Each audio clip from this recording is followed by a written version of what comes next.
Pozdravljeni.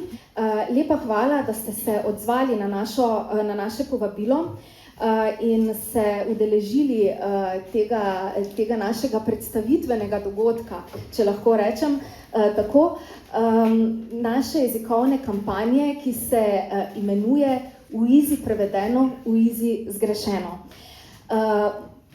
Danes je 29. september in odločili smo se združeni, torej prevajalskimi, tolmaškimi združeni, lektorskim društvom in tudi oddelki za prevajalstvo in prevodoslovje, torej Ljubljana in Mariboru in tudi v Kopru, torej sodelujejo praktično 3 univerze v tej naši kampanji, jezikovni kampanji. Odločili smo se, da to kampanjo odpremo ravno na 29. september, na v bistvu predvečer mednarodnega dneva prevajalcev, prevajalk in prevajanja, kot veste, je to 30. september. Moramo uvodoma povedati, da to ni naše prvo srečanje skupinsko. Nekako vsake toliko se združimo v en tak neformalni konzorcij, kadar se pač moramo odzvati na neke določene stvari, neke izzive, ki se pojavljajo v povezavi z nami, torej z jezikovnimi profesionalci in z jezikovnimi poklici.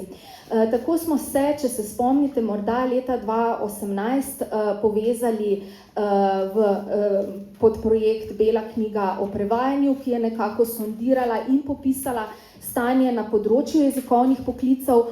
Potem leta 2021 je recimo potekal projekt Če nisi preveden, ne obstajaš, ki je dajal v bistvu jezikovnim poklicem obraz in glas.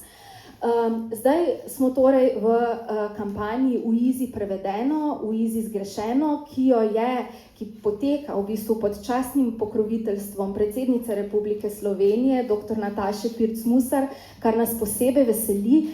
Smo se združili ravno zato, da bi, tako grdo vedno rečemo, naslovili, to se je zdaj zelo uveljavilo, čeprav mislim, da z jezikovnih poklicev nismo najbolj veseli tega izraza, ampak da bi dejansko govorili o sodobnih izzivih tudi zato, ker nas dejansko javnost, tudi novinarji, velikokrat sprašujejo, kako dojemamo, kako doživljamo v bistvu sodobni tehnološki razvoj, predvsem seveda v povezavi z umetno inteligenco in vlada nekakšno tako mogoče melanholično, žalostno stanje, češ da nas bodo pač nekoč ta orodja nadomestila. Mi bi tukaj radi predvsem predstavili naše poglede na odnos do umetne inteligence in poudarili tudi to, da nismo neki dinozavrski, da ne nekako nočemo priklicati nazaj klesanja v kamen, ampak da se za temi izzivi zelo pogumno soočamo, da seveda vplivajo na trg dela in predvsem tudi to, če govorim zdaj zelo v splošnem, da se tudi na fakultetnih oddelkih, jezikovnih oddelkih in prevajalskih oddelkih soočajo s tem in pripravljajo prihodnje generacije jezikovnih profesionalcev na vse te tehnične, tehnološke in vsebinske izzive. Skratka, da ne bom dolgovezila, jaz bom z svojimi tezami, ker sama prihajam z področja književnega prevajanja, vskočila nekje vmes. Mi imamo eno posebno koreografijo danes, ker nas je preveč, vsega skupaj nas je namreč 10 predstavnikov in predstavnic v sklopu kampanje. in z nami so zdaj 4, pa bi mogoče najprej predala besedo na svojo desno. In sicer sta z nami dr. Simon Zupan in dr. Nataša Hirci.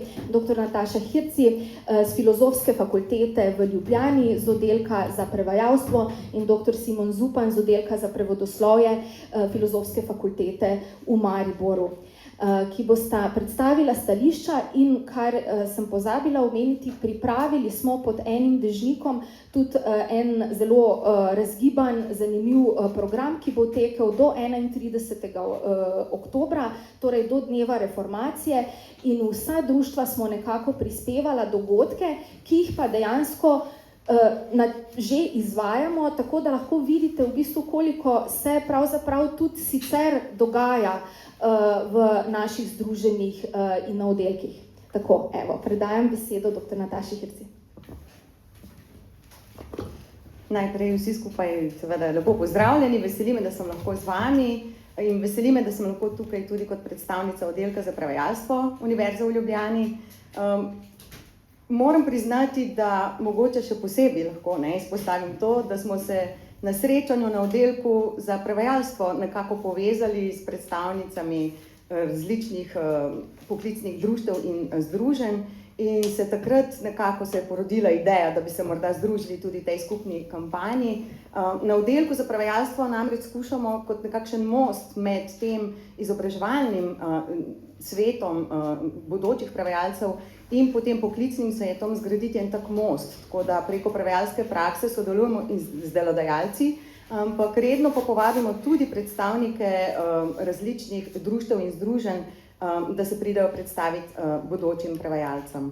Zdaj morda kot stališče oddelka bi povedala, da tudi mednarodne raziskave potrjujejo, da se jezikovni profesionalci, torej strokovnjaki za jezik, prevajalci, lektorji, uredniki in tako naprej, so danes izjemno pomembni.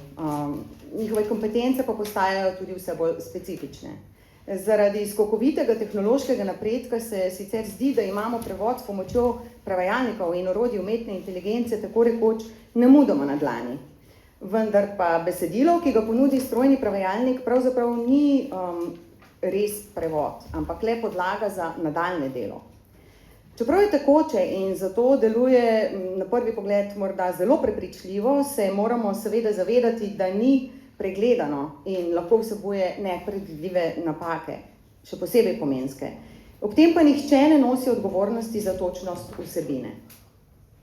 Napake lahko na primer popolnoma spremenijo pomen, vendar pa jih zaradi tekočnosti težko zaznamo, celo pri jezikih, ki jih dobro obvladamo, kaj šele pri tistih, ki jih sploh ne znamo ali poznamo.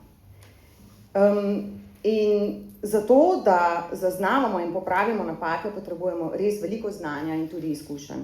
In prav pridobivanje visoke ravni specifičnih znanj z področja prevajanja, jezika in kulture, to bi tudi poudarila, pa še posebej tehnoloških vsebin, je poslanstvo prevajalskega študija pri nas. Toliko morda za zdaj.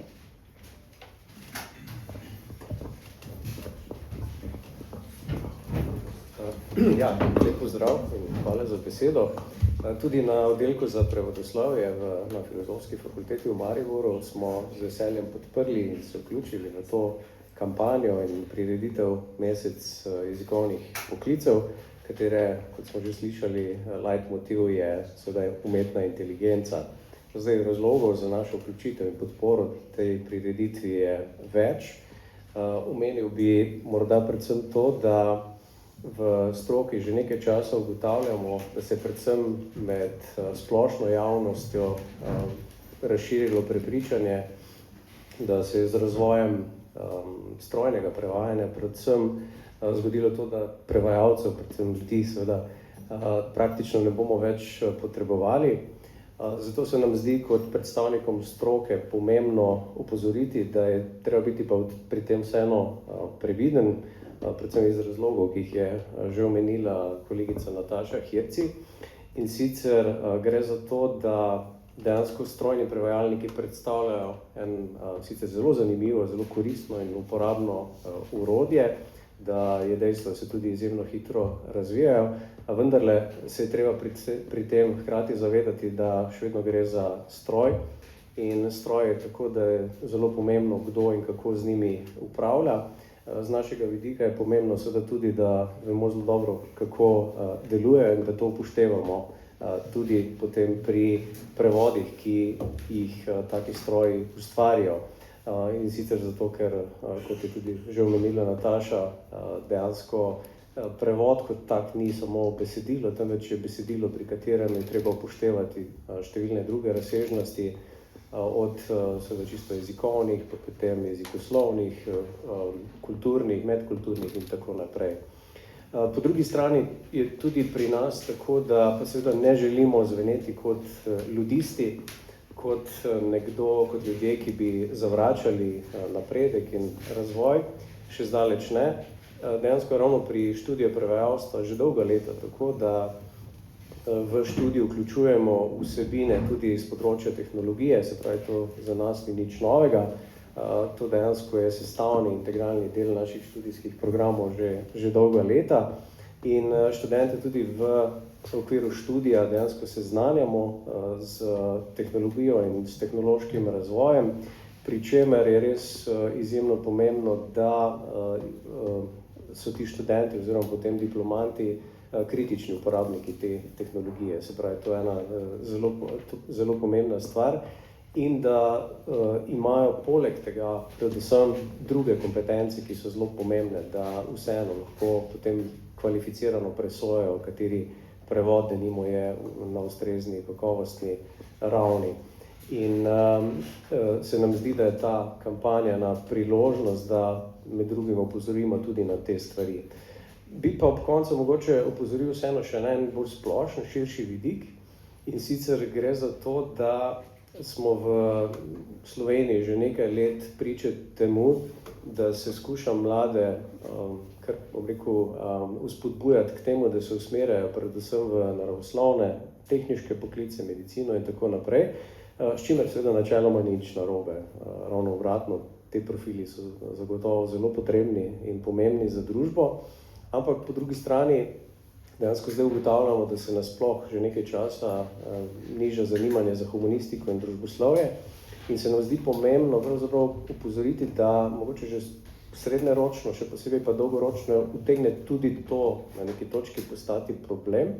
In sicer zdaj smo, kot verjetno veste, priče temu, da ti stroji, recimo, ki delajo z jezikom, postajajo vedno bolj avtonomni, vedno bolj prepričljivi, tako kot je povedala Nataša, dejansko na jezikovni ravni se zdijo zelo prepričljivi. Po drugi strani pa bo ravno zato, se pravi, je to en vtis, po drugi strani je pa ravno zato pomembno, zaradi te navidezne avtonomnosti strojev, bo toliko bolj pomembno, da bomo imeli pa vseeno ustrezno usposobljene strokovnjake, ki bodo znali presojati pravzaprav delo teh strojev. No in po našem mnenju so med drugim ravno konec koncev strokovnjaki z področja prevajanja, pa tudi sicer jezikoslovja, pa tudi drugih humanističnih ved, tistih, ki bodo po mojem morali dejansko pozorno spremljati, kaj se dogaja na tem področju, ker verjetno si nihče ne želi tega, da bi enostavno po tistih nekih najbolj apokaliptičnih scenarijih v resnici stroji začeli nadomeščati ljudi tudi v drugih sferah. No in ta mesec jezikovnih poklicev se nam zdi ena dobra priložnost, da na vse zadnje opozorimo tudi na te vidike. Hvala. Mogoče, Simon, samo še to, da če predstaviš oziroma poveš, da v Kopru se pripravlja dogodek. Hvala, za ta opomnik. Drži, dejansko vsi oddelki, ki izobražujemo bodoče prevajalce oziroma diplomante z tega področja, že nekaj časa sodelujemo strokovno in mislim, da zelo dobro. No in na enem od takih posvetov, ki je bil letos, je potem padla tudi ideja, da bi se s tem nadaljevali. No in v okviru tega meseca bo 23. oktobra v Kopru potekal en posvet, kjer bomo spregovorili o etičnih vidikih uporabe umetne inteligence na našem področju, se pravi na področju prevajalstva In se pravi, organizatorji so naši kolegi iz Kopra, bom pa aktivno sodelovali predstavniki vseh treh slovenskih javnih univerz, ki izobražujemo kader z tega področja. Tako da, Tanja, hvala, jaz se to opomnim. Hvala obema. Zdaj se pa obračam na svojo levo, pa bom najprej dala mikrofon Kristini M. Pučnik iz Lektorskega društva Slovenije, ki je zelo aktivno tudi na področju sodelovanja v zvezi z razvojem, strategijami razvoja slovenskega jezika. Tako da, Kristina, predajam mikrofon in morda tudi poveš, kje ste lektorji v bistvu vključeni tudi v sklopu tega meseca jezikovnih poklicev, kar je v bistvu naš podnaslov te kampanje. Lepo pozdravljeni, hvala za besedo. Ja, tako je, lektorji smo torej tudi seveda z veseljem del dejavnosti jezikovnih poklicev in v tej, ne samo v tej kampanji, tudi v drugih, v tem našem neformalnem konzorciju, v bistvu zelo tesno povezani s prevajalci oziroma z vsemi lektorji kot profesionalni jezikovni uporabniki. Smo pravzaprav povezani v vseh timih, kjer nastajajo besedila za javno objavo. Poseben poudarek mogoče sem pozabila dodati, kjer nastajajo kvalitetna besedila za javno objavo, torej namenjena javnosti in za katere je še posebej pomembno, da so torej razumljiva in tudi jezikovno sprejemljiva. Pri tem lektorji, posebej tudi stanovsko društvo je temu namenjeno, da vedno poudarimo, da lektoriranje samo ni popravljanje slabo napisanih besedil, ker bi bili konkretno v Sloveniji Slovenci kaj manj pismeni kot drugi evropski narodi, ampak gre pravzaprav za povsem običajen evropski kulturni in strokovni standard, torej da besedilo, ali je to prevodno ali nastane torej v slovenskem jeziku, torej da to besedilo pregleda tako imenovani objektivni bralec oziroma usposobljeni idealni bralec. Taka dejavnost ni samo torej lektorji za slovenski jezik, smo torej specializirani, izobraženi in usposobljeni za slovenska besedila. Prav tako pa to pregledovanje spodbujamo tudi pri vseh kolegih, pravzaprav tudi pri prevajalcih, torej in pri vseh, ki sodelujete pri nastajanju besedil. Morda, če še poveš dogodki, v katere ste vpleteni v tem mesecu? Ja, samo lektorsko društvo je pravzaprav vključeno, povabljeno v kar nekaj dogodkov, predvsem stališča, torej predvsem dogodkov, prevajalskih dogodkov. Že čez 2 dni je konferenca sorodnega društva, društva znanstvenih in tehniških prevajalcev, o katerem bo kolegica več povedala malo pozneje. No, lektorji smo tukaj vključeni predvsem s temo, o kateri lahko kolega povesta veliko, predvsem z vidika slovenjenja v sodobni slovenščini oziroma kalkov in v bistvu proučevanja v praksi medjezikovnih vplivov, torej teh vplivov iz jezikovnih stikov, tako pravimo, kako se to pozna v slovenščini, in lektorji v bistvu, ja, precej se pogovarjamo o tem, ker na nas pride kar precej vprašanj glede tega, kako se nek tuji izraz rabi v Sloveniji. No, na primer, če dam en konkreten primer, glede na to, da v javnosti je precej so kakšne take jezikovne teme izpostavljene, kot je recimo slovenski slovenjen oziroma prevedeni vmesnik, tako zelo zaželen, na iPhonih oziroma Applovih napravah. Prejšnji teden sem ugotovila pri svojem delu, ko sem pregledovala prevod za nekega drugega naročnika, ki ni povezan z Applom, za neko spletno aplikacijo, so prevedli critical alerts kot kritična obvestila oziroma kritična opozorila. To je na primer, kjer je verjetno imela prste umetna inteligenca, kjer je prevod sicer prepričljiv, vsak prevajalec oziroma vešč jezikovni uporabnik pa pravzaprav takoj vidi tukaj, da kritičen v slovenščini nikoli ne bi v bistvu v izvornem besedilu tako povedali, ampak so to pravzaprav res nujna opozorila in to je na primer tako zaželenega slovenskega prevoda, ki pa ne učinkuje tako, kot bi moral, če v slovenščini, torej če bi ga pregledal profesionalni jezikovni kader, specialist, torej vsaj prevajalec. Ja, imeli smo mi tudi eno skupno akcijo z razstavo Andyja Warhola. Takrat smo zelo opozorili na tiste zelo nedopustne in dejansko strojno narejene prevedke v slovenščino ob razstavnih eksponatih. Mogoče takrat je bilo to recimo pol leta nazaj v medijih. Zdaj se pa pomikam k tolmačem, k tolmaški sekciji znotraj našega konzorcija in jezikovne kampanje. Z nami je tudi Viktorija Osolnik-Kunc, predsednica Združenja SCID in aktivna članica upravnega odbora FIT-a. In FIT je pravzaprav dejansko kriv za to, da se 30. september praznuje kot mednarodni dan prevajanja. Viktorija.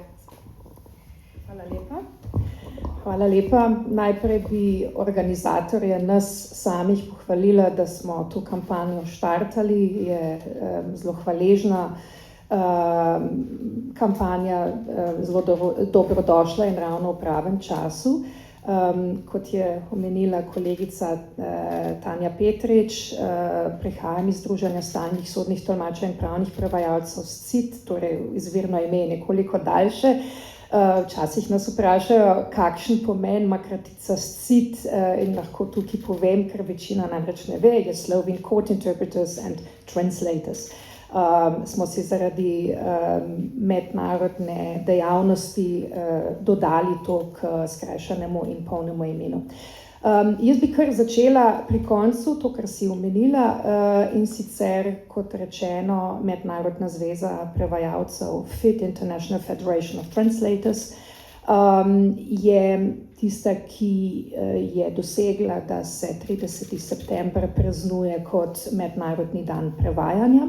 Mi imamo danes, 29. september, ob 14. uri spletinar oziroma webinar, kakorkoli želite, in sicer 4 mednarodnimi govorci iz ZDA, iz Kitajske, iz Italije in iz Belgije, ki bodo razpravljali nadaljavo seveda na tematiko v originalu zveni naslov Translation, a Future You Can Trust. In se nisem iskreno povedano ukvarjala s tem, kako bi to najlepše povedala v slovenščini, tako da bom ta del preskočila. Drži, da sem do nedavnega tudi bila prva članica Mednarodne zveze FIT, sveta FIT iz Slovenije in zaključila 3-letni mandat ravnokar v Ženevi. V tem času smo poskrbeli, da smo postavili Slovenijo na zemljevid, da je Slovenija danes poznana, bistveno bolj v mednarodni skupnosti, se pravi ne samo v Evropi, kjer je bila že poznana, ampak tudi po svetu. Če se pa vrnem nazaj k sodnim tolmačem, bi morda preden še malenkost pojasnila v zvezi z Mednarodno zvezo prevajalcev. Mednarodna zveza prevajalcev vključuje prevajalce, tolmače, lektorje in terminologe. Včasih se ostale 3 predstavnike nekako pozabi ali pa predvideva, da če se neko telo imenuje Mednarodna zveza prevajalcev, da sodijo samo prevajalci, pa to ne drži, ne? Tako kot sodni tolmači, se ne ukvarjamo le s tolmačenjem pri sodiščih in drugih upravnih organih, ampak tudi prevajamo, seveda opravljamo sodne prevode. Zdaj, poklic oziroma delo, ne bi mogli reči, da je sodni tolmač poklic, je pa delo, funkcija, ki jo upravljamo vsi nepoklicno, kajti v Sloveniji ni možnosti, da bi se lahko zaposlili pri kakšni inštituciji kot sodni tolmač, lahko se zaposlimo kot prevajalci ali tolmači, ne pa kot sodni tolmači. Poklic je izjemno zahteven in ravno zdaj v dobi umetne inteligence zahteva res odlično izobrazbo, ki je zdaj, če ne prej, pa zdaj bolj zahtevna kot kdajkoli prej. Mogoče čisto en tak primer iz prakse. Sodni tolmač, ki tolmači v sodnem postopku, lahko je to kazenski ali pa civilni sodni postopek, je vedno pogosteje tudi tarča posameznih strank, ki izpodbijajo seveda z drugimi nameni, ne da bi izpodbijali dejansko kakovost sodnega tolmača, ampak izpodbijajo kakovost, pravilnost tolmačenega dela. Ta del pa je precej stresen, čustveno stresen za posameznike, ki če nima res dobre izobrazbe, govorimo o visokošolski izobrazbi in dodatnim izobraževanjem, ki se ga zahteva za sodne tolmače, stalno strokovno izpopolnjevanje, pa morda tudi podiplomski študij na tem področju, pa morda še dodatna znanja s pravnih področij, lahko kloni pod takim pritiskom zagovornika, ki ugovarja že med samo razpravo ali pa kasneje, kar se tudi vedno pogosteje dogaja, da se sodne tolmače kliče kot priče v posameznih postopkih in zahteva od njih, da zagotovijo, da je večinoma gre za kazenske zadeve, osumljeni res razumel pretolmačeni del besedila, kar pomeni, da sodni tolmač mora z strokovno argumentacijo dokazati, da se je med tolmačenjem prepričal.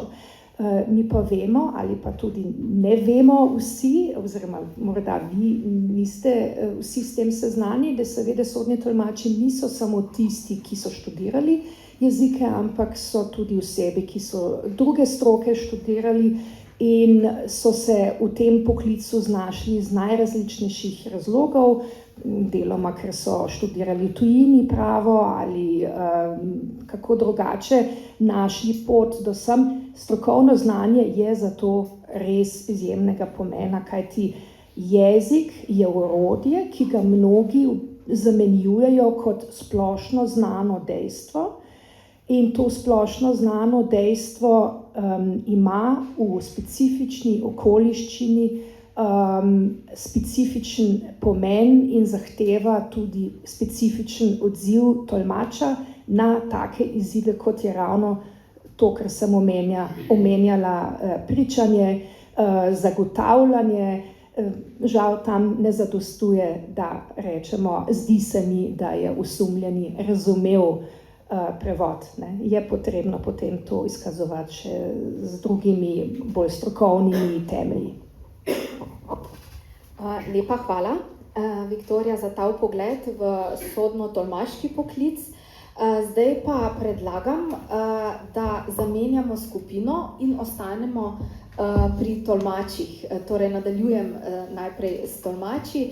Skratka, hvala vsem, ki ste bili z mano zdaj na odru. Jaz ostajam in vabim naslednjo skupino.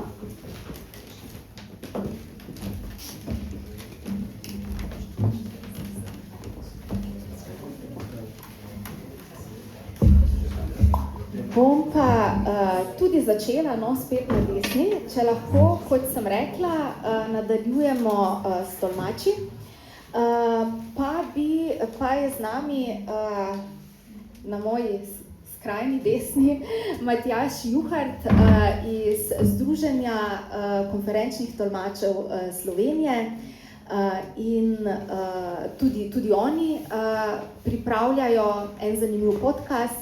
In evo, predajam besedo, Matjaž. Hvala lepa. Veliko je bilo že rečenega, no, mogoče en tak drug uvid v te teme. Vse naše organizacije sodelujemo tudi mednarodno z našimi krovnimi organizacijami. Tema umetna inteligenca je že kar nekaj časa na dnevnem redu.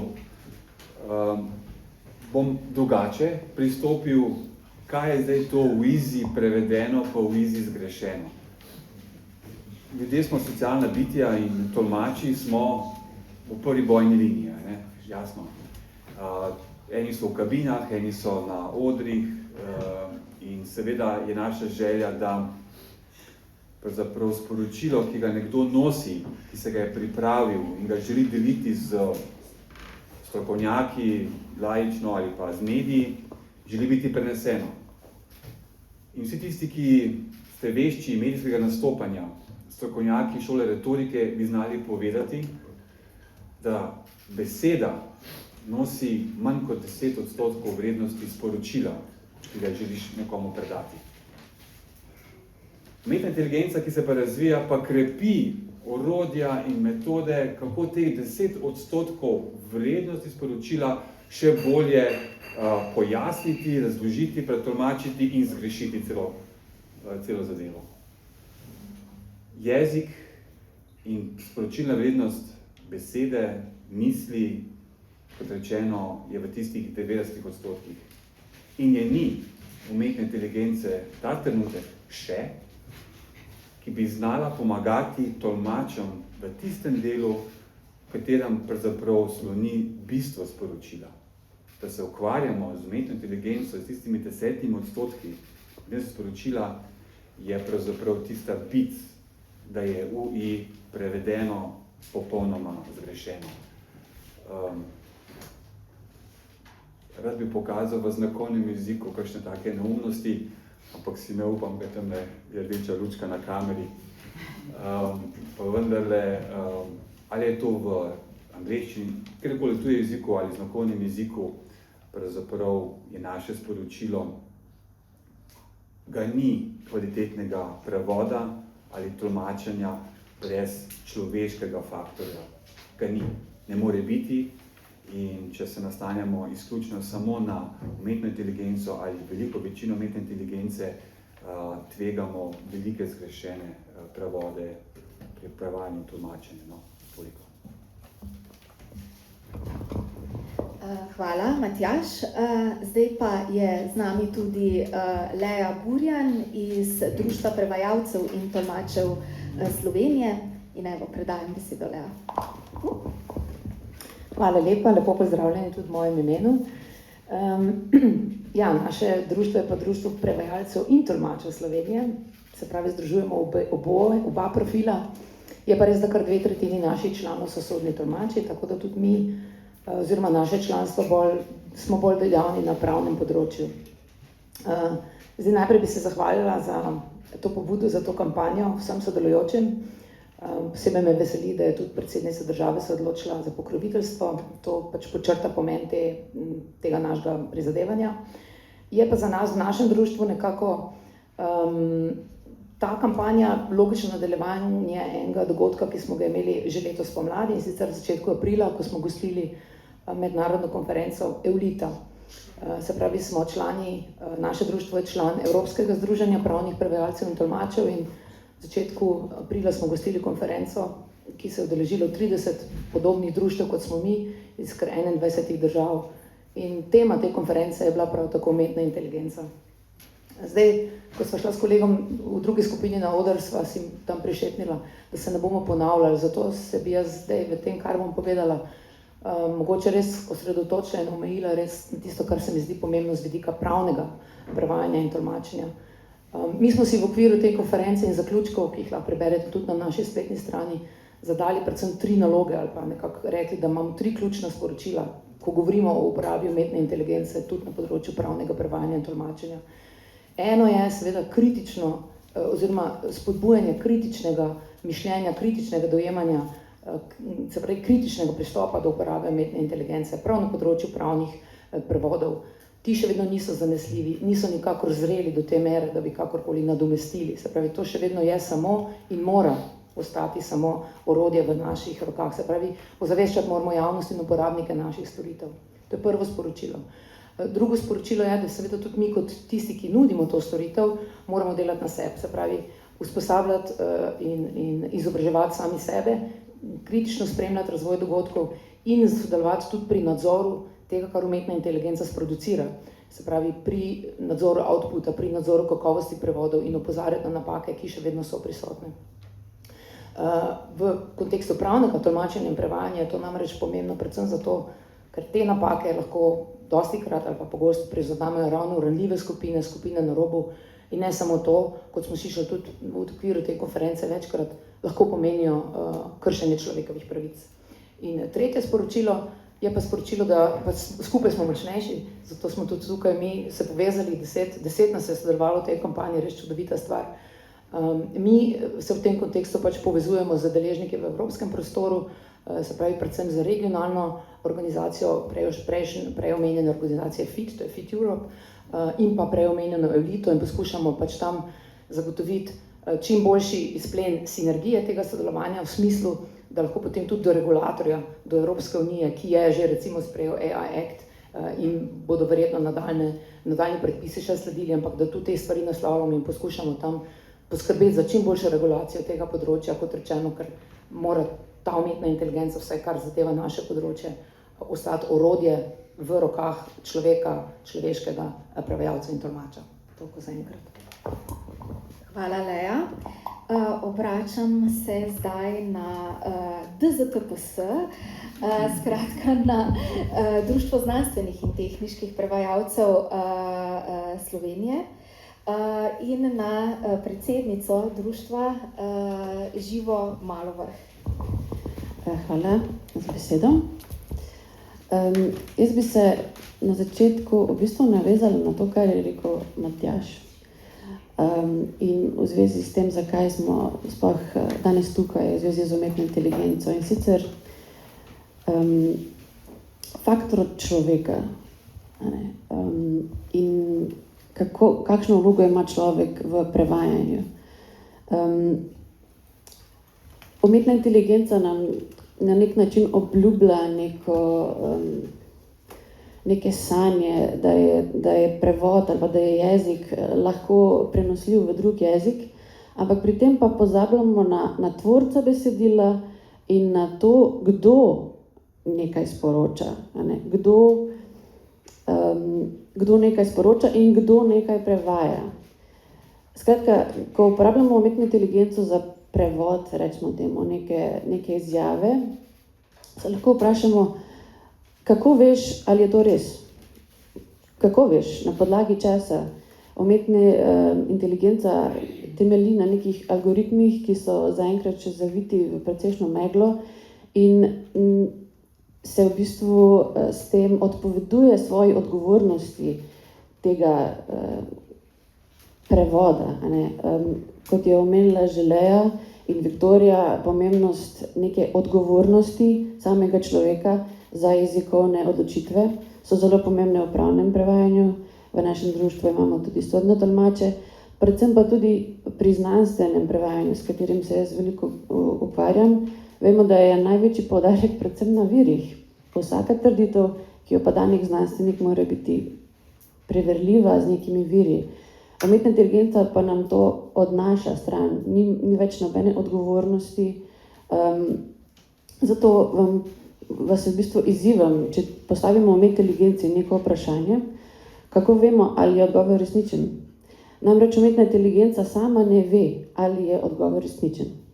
Umetna inteligenca poda samo najbolj verjetno naslednjo besedo v nizu. Zato mislimo pač, da v bistvu, če uporabnik ne ve odgovora ali ga ne zna poiskati, ni dobil znanja. In če niti umetna, v narekovajih, inteligenca ne ve, kateri odgovor je pravilen, potem je vprašanje, na čem sloni svet, jezik, karkoli. Zato poudarjamo pomembnost usposobljenega, kot je rekla, kritičnega uporabnika. Poudarjamo pomembnost človeške presoje pri odločitvi. Je zanimivo, da pač, ko pogledamo na neki daljši časovni premici razvoja tehnologije, ker v našem društvu letos praznujemo 65 let, vidimo, da smo se srečevali z raznovrstnimi tehnologijami in to je še ena izmed najnovejših iteracij, ampak naša rešitev, protistrup ali pa pač obramba ostaja enaka. Pomembno je izobraževanje naših članov in drugih jezikovnih strokovnjakov in povezovanje kljub covidu ali pa od covida naprej, da se vedno znova videvamo v živo, da se povezujemo. In zato smo v društvu se odločili organizirati konferenco v živo, pač ob vseh spletnih dogodkih, ki jih organiziramo, na kateri se bomo osredotočili spet še na eno mogoče manj oziroma bolj prezrt element današnjega jezika, to pa je pomembnost ustvarjanja kakovostnih znanstvenih, tehniških, strokovnih besedil v slovenščini.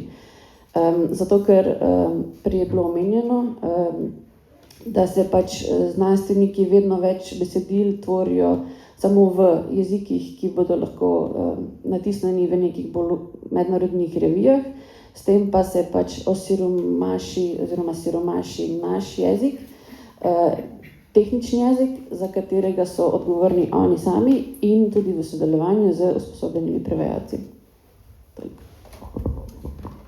Hvala, Živa. Ja, tu bi mogoče samo dodala, da se tudi na Društvu slovenskih književnih prevajalcev, ki pokrivamo tako leposlovje kot humanistiko in družboslovje, tudi veliko ukvarjamo s vprašanjem, prav s tem vprašanjem, pisanja recimo v angleščini ali pa mogoče še v kakšnih drugih tujih jezikih. Tukaj je en velik problem pri razvoju recimo slovenske terminologije za neka določena področja, ki izginja. To je tudi eno tako zelo pomembno vprašanje in področje, s katerim, ki ga imamo v mislih, tudi pri nas. Že pred leti, ko smo bili v Mariboru na enem dogodku, sem omenila, kako že razne akademije znanosti, takrat je ravno bila Avstrijska akademija znanosti, poudarjala pomen prevajanja strokovnih besedil v slovenščino. Če ne bi bilo nekih narodnih voditeljev in znanstvenikov, ki jih še danes vsi opevamo, ali bi sploh danes govorili tukaj slovensko. Zato se moramo pač vsi zavedati svoje odgovornosti, prevajalci svoje odgovornosti, naloge, da znamo poiskati pravilno rešitev v virih, kljub temu, da se današnji algoritmi po brskalnikih usmerjajo stran od iskanja pravilnih nekih točnih rezultatov, ampak in bolj v neko prodajo. In če se bomo zdaj naslanjali samo na umetno inteligenco, potem kdo bodo narodni voditelji čez 200 let? Hvala še enkrat. Zdaj se pa obračam še na DSFTP, torej Društvo slovenskih filmskih in televizijskih prevajalcev. Pravzaprav društvo, ki je mogoče bilo prav prvo na fronti in se je začelo boriti z ukradenimi podnapisi, z generiranimi podnapisi. Skratka, z mano je predsednica Diana Grden-Jenko in izvoli besedo. Torej, dober dan. Tudi nekako v našem društvu podnaslovnih prevajalcev oziroma filmskih in televizijskih prevajalcev smo nekako mnenja, da umetna inteligenca pač to nekako iz prakse zdaj vemo, ne prevaja zato, ker bi bila boljša od človeških prevajalcev, ampak zato, ker je pač cenejša. In podnaslovni prevajalci se soočamo v bistvu z naročili. Naj samo malo popravimo kakšen prevod, filmski prevod ali pa kakšno nadaljevanko, češ sej bo v redu, sej ti samo spole pa popravi pa bo. Ampak v našem društvu menimo, da je enako, da je umetna inteligenca samo orodje, lahko samo orodje v rokah prevajalca, ki z njo zna delati. In tako kot je slovar, na primer, in da se ga uporablja po svoje presoji. Nikakor pa strojni prevodi filmov ali pa nadaljevank in drugih oddaj niso dovolj dobri za objavo, ker si gledalci zaslužijo boljše.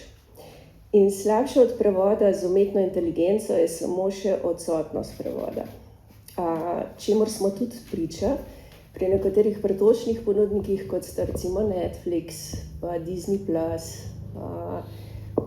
ki nekako izkoriščajo situacijo, ki je neurejena v bistvu na tem področju in pač dejansko slovenskim ponudnikom, ki plačujejo normalno za naročnino, za ogled teh kanalov, pač ne dobijo celotne storitve, torej ne dobijo slovenskega prevoda. Tako da zaradi varčevanja se nam zdi to nekako podcenjujoč odnos v bistvu tako glede z uporabo umetne inteligence, kot v bistvu s tem, da prevoda sploh ni, torej gre za neko nepopolno storitev in krivico v bistvu. Tako da nekako tako vidimo to vse skupaj. Hvala, Diana. Zdaj bom pa še jaz dodala svoj piskrček, torej stališča književnih prevajalcev, kot sem rekla, pokrivamo tako leposlovje na društvu, kot družboslovje in humanistiko. Zdaj mi že nekaj časa tudi v javnosti opozarjamo predvsem na vidik zaščite avtorskih pravic v digitalnem okolju in predvsem pri učenju, treniranju velikih jezikovnih modelov. Tukaj smo nekako v istem, kako naj rečem, v istem miselnem toku, no, kot vse naše mednarodne avtorske in prevajalske organizacije. Mi smo recimo člani Sveta združenj evropskih književnih prevajalcev, književno-prevajalskih združenj CEATL, ki nam zelo pomaga tudi pri nekem kolektivnem zagovorništvu in boju in temu javnemu diskurzu glede tega. Predvsem se tukaj sprašujemo in problematiziramo preglednost, torej transparentnost, torej gradiva, ki prihaja v te modele, ne, in transparentnost seveda tudi pri označevanju izdelkov v skladu z mnenjem recimo Zveze potrošnikov Slovenije, na katero smo se obrnili, mora biti tudi knjiga, ki je narejena s strojnim prevodom, z uporabo umetne inteligence, tako tudi označena. Kot vemo, pa v bistvu to ni zavezujoče. Vsej v Cobisu recimo lahko najdemo mi se dejansko soočamo z zelo konkretnimi primeri. V Cobisu najdemo tudi prevajalce, ki so navedeni kot prevajalci, ki so, ne vem, na leto prevedli, sem ravno gledala ene vnose, 13 knjig, več 100 strani dolgih, tako da to fizično ni mogoče, ampak seveda je ta prevajalec napisan kot prevajalec oziroma prevajalka in je zdaj tukaj vprašanje, ne, kaj zdaj s temi knjigami, kje je zdaj tukaj, kakšno vlogo mora opraviti, ne vem, knjižnična nabava, torej nabavna služba knjižnic, kaj se zgodi recimo z knjižničnim nadomestilom. Knjižnično nadomestilo se namreč po pravilniku dodeljuje za zaščito izvirnega avtorstva, torej tudi avtorjev, izvirnih avtorjev in prevajalcev v slovenščino, ne? In zdaj, če je to stroj, najbrž ne sme pasti v sistem knjižničnega nadomestila, kar spet ni urejeno. Ne. Skratka, to so eni zelo konkretni primeri, ki se nam v bistvu samo odpirajo zdaj že recimo zadnje leto. To je ena stvar. Druga stvar je seveda vprašanje tega naknadnega popravljanja besedil, ki se imenuje post-editing, ne, in kaj pravzaprav to prinaša. Po anketah seveda je to tako izčrpujoče, kot tudi zahteva več časa, recimo za prevajalce, hkrati pa seveda ni enako plačano kot recimo prevajalsko delo. Potem po drugi strani, poleg teh pravnih vidikov se seveda ukvarjamo tudi z novejšimi generacijami književnih prevajalcev. Namreč na podlagi nagrade Radojke Vrančič, ki je namenjena mladim perspektivnim prevajalcem do 35. leta, opažamo, da v bistvu vsako leto manj mladih prevajalcev poseže po književnih prevodih. Književni prevajalci ne prihajajo samo z oddelkov za prevajalstvo ali pa prevodoslovje, ampak veliko oziroma mogoče celo večina z ostalih jezikovnih oddelkov ali pa naprimer z primerjalne književnosti tudi, in zanimanja beležimo manj, kar je v bistvu tudi povezano seveda z nekim nižjim statusom in slabšimi delovnimi pogoji prevajalcev, ki pa jih detektira zelo pomembna študija na področju književnega prevajanja, evropska študija, ki je bila narejena oziroma objavljena leta 2022 in se imenuje Prevajalci na naslovnici, obstaja tudi v slovenskem jeziku in nekako opredeljuje v bistvu celotno polje književnega, predvsem književnega prevajanja, tudi v enem delu omenja televizijske in filmske prevajalce, ampak opredeljuje in vidnost in delovne pogoje in potem sisteme in možnosti financiranja prevajalcev in preko programov tudi pač prevodnih projektov, torej knjig in drugih prevedenih besedil. Skratka, to so v bistvu naše največje neke iztočnice, s katerimi se ukvarjamo, seveda se pa zdaj tudi odpirajo potem vprašanja in koncentracije moči raznih tehnoloških podjetij.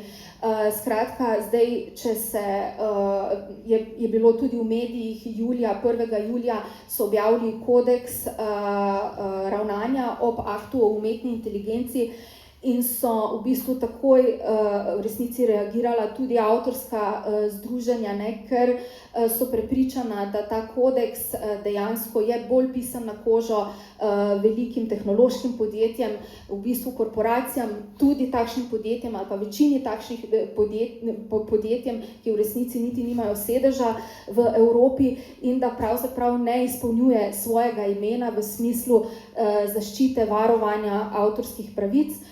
In seveda druga stvar je še seveda vprašanje, ampak to je pa še dlje oddaljeno od nas, po recimo pravičnih nadomestilih in seveda po možnosti pridržanja pravice tako imenovanega opt-outa, kar je pa spet tesno povezano s transparentnostjo, torej z beleženjem gradiva, ki se uporablja za te modele. Kot veste, pa je zdaj tudi veliko pravnih sporov po Evropi oziroma po celem svetu odprtih, ravno zaradi tega, ker so se ti modeli hranili tako rekoč iz piratskih spletnih strani, torej iz ukradenega gradiva.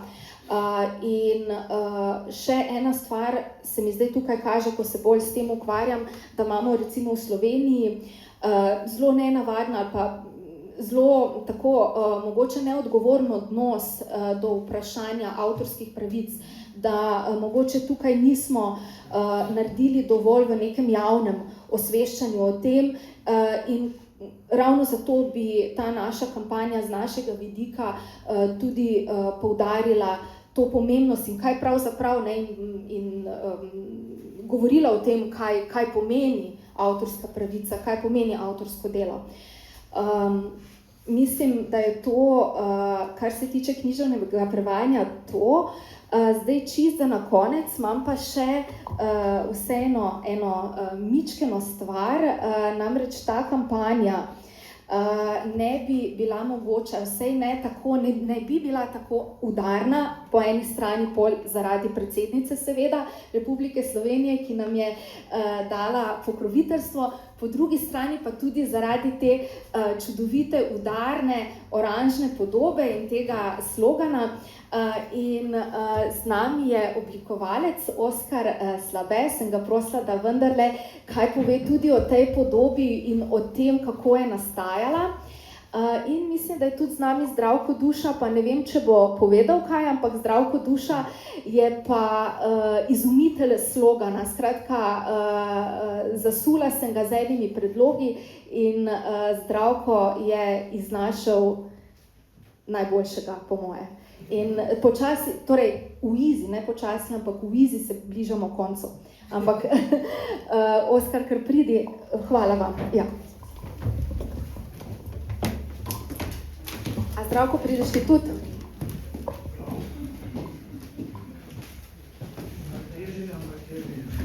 Evo, pa pridi, vsak ima lahko zdaj svoj mikrofon, evo.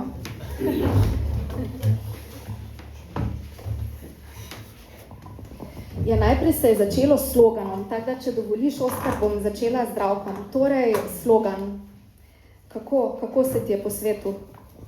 Mimogrede. Ne, res je bil eden od tistih, ki so prišli dosti mimogrede. Kar je bilo dela, še naprej, je bil bolj v tem, da bi najdel kaj božjega. Ker jaz sem imel, saj Tanja lahko pritrdi, da jaz sem imel kar pomislek glede tega. Vem, da se lepo sliši, vem, da pikne hitro, ampak malo se mi zdel defetističen. No. Kakor da se bojimo zdaj, kakor da se prevajalstvo slovensko boji nečesa, kar je bilo in zdaj razlaga, ne, to ni tako, on je zgrešeno in tako naprej, čeprav vemo, da ni res, kot smo danes slišali tudi. No, in tle so imela malo disputa, ampak je Tanja očitno tudi na vašo pobudo vztrajala tako, da je ostalo tako, kot je. Všeč od me oblikovanja, čeprav bi mogla razložiti, kaj pomeni tisti neki. Dobro, barva je odlična zdaj, tako da vse je očitno okej. Je pa to izhodišče, ne.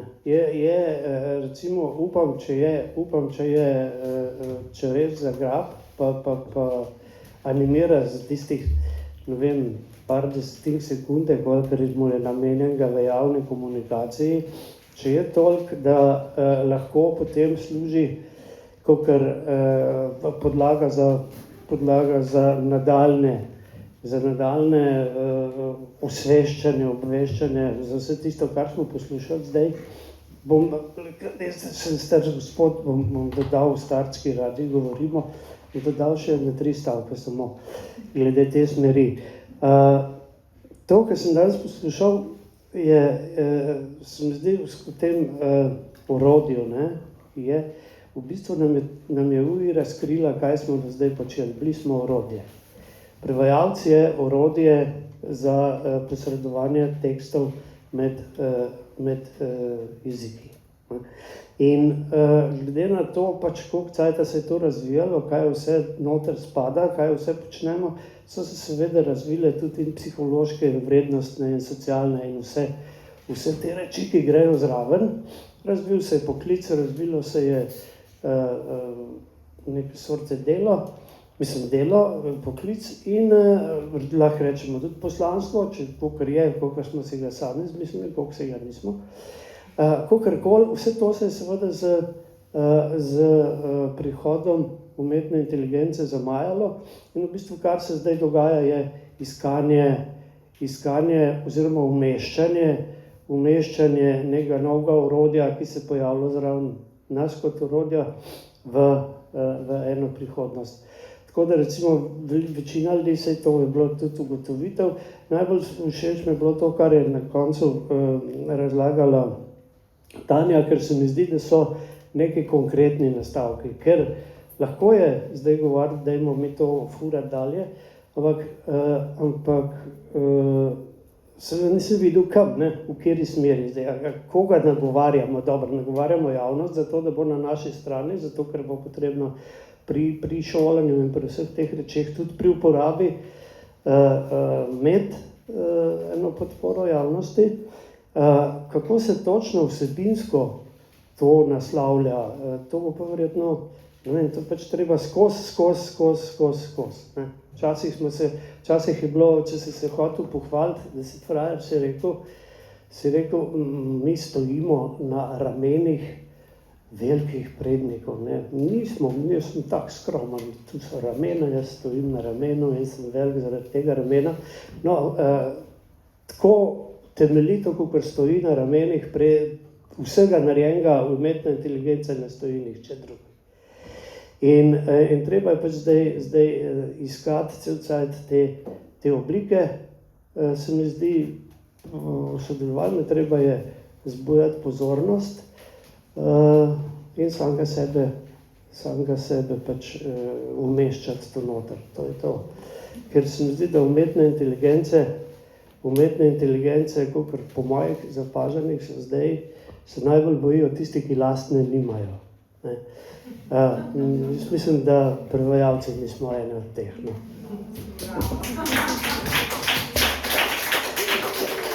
Hvala, Zdravko. Jaz moram samo ti povedati odgovor. Mi smo dejansko, mislim, da po mojem kar soglasno takoj posvojili ta slogan. Namreč ni se nam sploh nič mračnjaški zdel ali pa fatalističen. Skratka, mi smo vsi v izi, ne, kot vidiš, in je pa tak, kot si rekel, ne, po slovensko catchy in provokativen, in jaz mislim, da je prav, da je tak. Ne. Zdaj pa se obračam še k Oskarju, torej ti si pa ta slogan spravil na vse te izdelke in pasice in povej, kaj o tem. Ja, v bistvu neka iztočnica je bila, torej, da smo nagovarjali širšo nestrokovno javnost. Torej nekako ta osnovni motiv, v katerega smo zapeljali to kampanjo, se nekako zgleduje po tem uporabniškem vmesniku teh znanih chatbotov, ki so v bistvu vsem znani, kot je ChatGPT. Tako da v bistvu sem izpeljal nekako te osnovne gradnike uporabniškega vmesnika, torej ta vnosno okence za tekst. In pa seveda, kako ta drugi del slogana nekako zelo dobesedno zgrešiti to okence. Hkrati se mi zdaj pa tudi pomembno nekako izpostaviti ta like, dislike del rezultata tega chatbota. Torej, v bistvu, ker smo prej že omenjali, nekako, da ne gre za neke kurirane rezultate, ampak gre za neko statistiko, torej koliko ljudi se je že opeklo prej, dobili slab rezultat, preden ti dobiš dobrega. Tako da to, na koncu ta like, dislike je nek tak, mogoče tak ključen moment za, ne vem, karakteriziranje tega prevajanja z umetno inteligenco.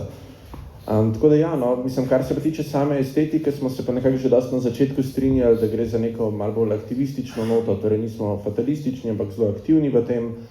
Tako da je tudi nekako ta oranžna in ta zelo, mogoče bi lahko temu rekel, očitna barvna shema, torej belo, črno, oranžno deluje tako mogoče suvereno, opozorilno, hkrati pa tudi, ker konec koncev gre za neko kampanjo, ki se tiče lingvistike, v bistvu v ospredje te kreative sem postavil ta nek močen tipografski motiv, no, torej z nekimi krepkimi črkovnimi vrstami. No.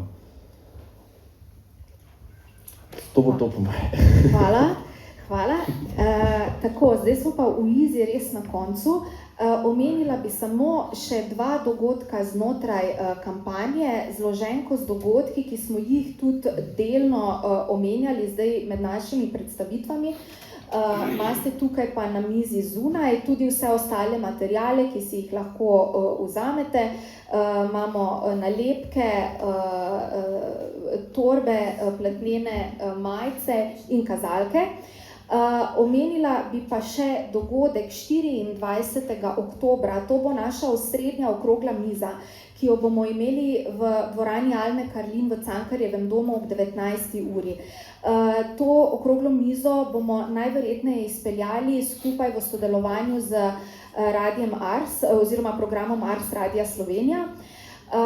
Tako da to bo ena taka naša v bistvu najdaljši pogovor poleg pač te naše predstavitve.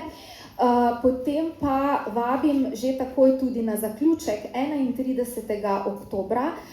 Ta zaključek bo pa delno je še presenečenje, nismo čisto vsega razkrili v teh naših gradivih in na spletni strani, namreč poimenovali smo ga Noč reformatorjev. V tej luči vidimo tudi nas same, ne, torej na Noči reformatorjev pa obljubljamo branja, predavanja, kretanje tudi in glasbo. Tako da vse lahko preberete, kot rečeno, v zloženki. Zloženka vas z QR kodo tudi pelje na spletno stran, kjer bodo dodane informacije, spremembe programa, kakorkoli. Skratka, vse aktualnosti boste našli na spletni strani. Lepa hvala še enkrat, da ste prišli, da ste nam prisluhnili in upam, da se v tem mesecu do 31. oktobra vidimo. Hvala.